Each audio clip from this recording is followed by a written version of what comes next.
Hello, I'm Matthew Malcolm with American Vineyard Magazine, reporting to you here today from the annual Grape Nut and Tree Fruit Expo at the Big Fresno Fairgrounds. Had a great turnout, a lot of raisin growers amongst other commodities and stuff represented today, including the raisin industry with our State of the Raisin Industry presentation that featured both the Raisin Bargaining Association and Sun-Maid.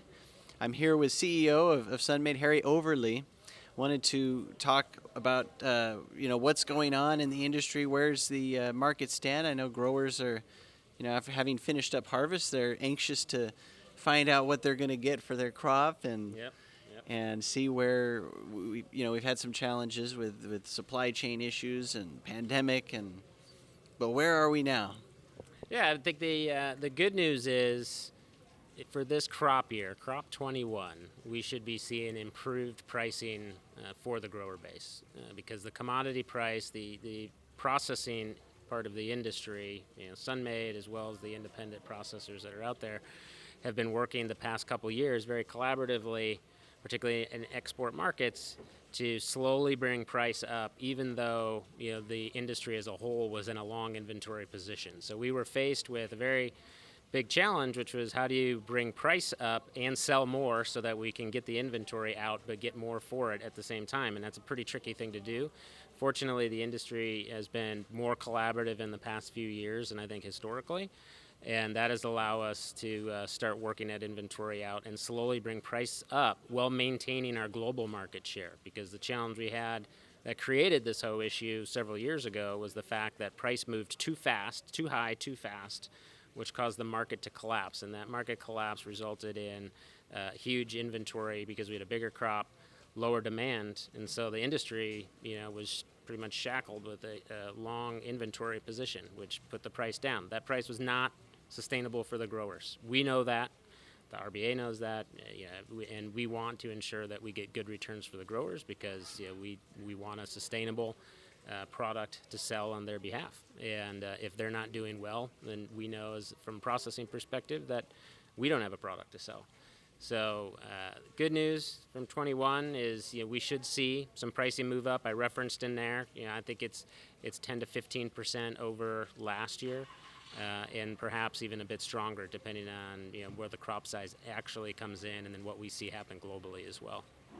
One thing I really liked that you pointed out in the industry address today was that you and Sun-Maid and the RBA have the same goal, and that's to grow the industry, to get the best returns for the growers. Mm-hmm. And I know we're dealing with some supply chain issues, which is putting a cramp on being able to export product.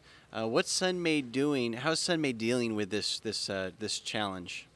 Well, from a supply chain perspective, we've done really well during COVID from a contingency planning perspective. Looking at the entire value chain. So, and the challenge that we have now is, and you can read this in the Wall Street Journal, you can watch CNBC, frankly.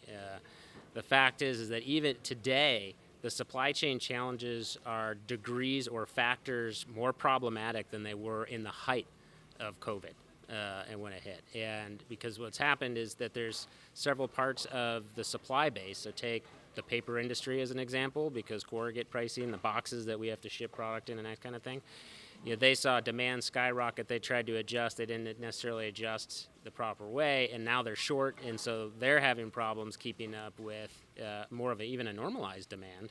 And so they're pushing prices up, and you see the inflation just kind of hit everybody. So the growers are getting inflation. Input costs are up significantly. From processing, I could tell you we're up easily double digits in costs. To mitigate some of that is very challenging.